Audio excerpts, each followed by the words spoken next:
শরীরে এখনো তেজ বেশি তো এই জন্য এত গরম গরম কথা। তোমার তেজ একটু কমায়া দেই বলে দিছে, জিন্দান খানায় নিয়ে বন্দি করো, খানা দানা বন্ধ, একটা দানা খাইতেও দিবা না আর এক ফোঁটা পানিও পান করতে দিবা না। ডাক্তারকে বলে রাখছে নারী পরীক্ষা করতে থাকবি, যখন দেখবি যে একেবারে শেষ মুহূর্ত, এখন খাবার দাবার না দিলে আর বাঁচবে না, ওই সময়ে নিয়ে খাবার দিবি।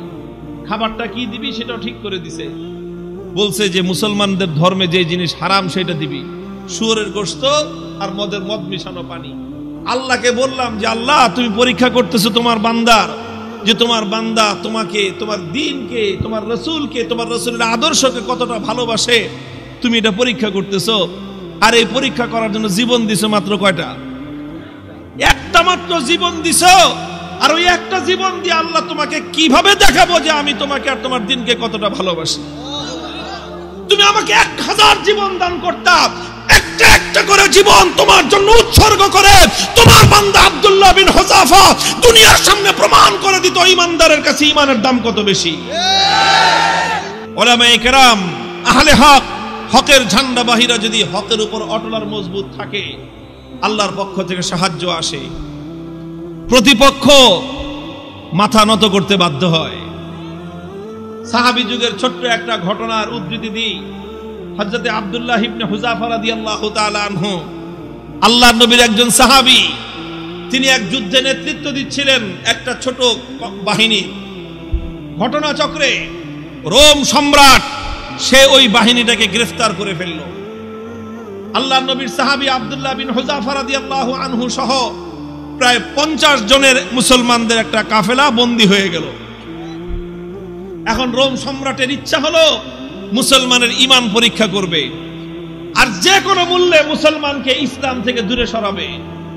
এই জন্য প্রথমে আব্দুল্লাহ বিন হুযাফাকে ডেকে নিয়ে অফার দিল, অফার লোভ দেখাইলো, বলল তুমি ইসলাম গ্রহণ করো, বিশাল অপ্রতিরোধ্য বিশাল সাম্রাজ্য, পৃথিবীর সুপার পাওয়ার রোম সাম্রাজ্যে তোমাকে বিশাল বড় ক্ষমতাবান পদ দিয়ে দিব, মন্ত্রিত্ব দিয়ে দিব, আর আর তোমাকে আমার মেয়ে বিয়ে দিয়ে দিব।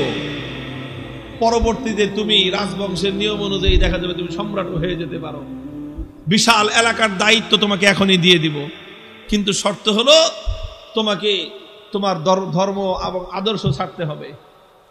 এই কথা যখন বলেছে, আব্দুল্লাহ ইবনে হুযাফা রাদিয়াল্লাহু আনহু রাগে ক্ষোভে অগ্নিশর্মা হয়ে, কোন কোন বর্ণনার মধ্যে এসেছে রোম সম্রাটের দরবারে দাঁড়িয়ে রোমান সম্রাটকে তিনি লক্ষ্য করে বলেছেন, ইয়া কালবার রোম, হে রোমের কুকুর। রোমের সম্রাট যখন তাকে ধর্ম ত্যাগের, ইসলাম ত্যাগের পরামর্শ দিয়েছে, তখন তিনি রোম সম্রাটের রাজ দরবারে দাঁড়িয়ে সম্রাট বলে নয়, রোমের কুকুর বলে সম্বোধন করে বলেছেন, মুসলমানের ঈমান এত কম দামি জিনিস না। সম্রাট মনে করলো শরীরে এখনো তেজ বেশি তো এই জন্য এত গরম গরম কথা, এত গরম গরম কথা, তোমার তেজ একটু কমায়া দেই বলে দিছে, জিন্দান খানায় নিয়ে বন্দি করো, খানা দানা বন্ধ, একটা দানা খাইতেও দিবা না আর এক ফোঁটা পানিও পান করতে দিবা না। ডাক্তারকে বলে রাখছে নারী পরীক্ষা করতে থাকবি, যখন দেখবি যে একেবারে শেষ মুহূর্ত, এখন খাবার দাবার না দিলে আর বাঁচবে না, ওই সময়ে নিয়ে খাবার দিবি। খাবারটা কি দিবি সেটাও ঠিক করে দিছে, বলছে যে মুসলমানদের ধর্মে যে জিনিস হারাম সেটা দিবি, শুয়োরের গোশত আর মদ মিশানো পানি। ঠিক তাই হয়েছে। আব্দুল্লাহ বিন হুযাফা সহ না খেতে খেতে যখন মরণাপন্ন প্রায়, তখন একেবারে জীবন বাঁচানোর জন্য তাদেরকে খাবার দেওয়া হয়েছে। খাবার কি? শুয়োরের গোশত আর মদ মিশানো পানি।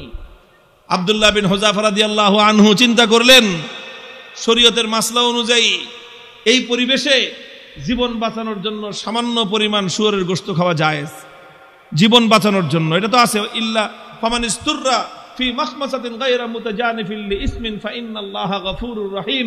একজন মানুষ যদি এমন হয়ে যায় যে কোনো হালাল খাদ্য নাই, হারাম খাদ্য ছাড়া হালাল কোনো খাদ্য নাই, এখন না খেলে জীবন বাঁচবে না, সেই সময়ে জীবন বাঁচানোর জন্য সামান্য পরিমাণ হারাম খাদ্য গ্রহণ করা কি, এটা হলো মাসলা।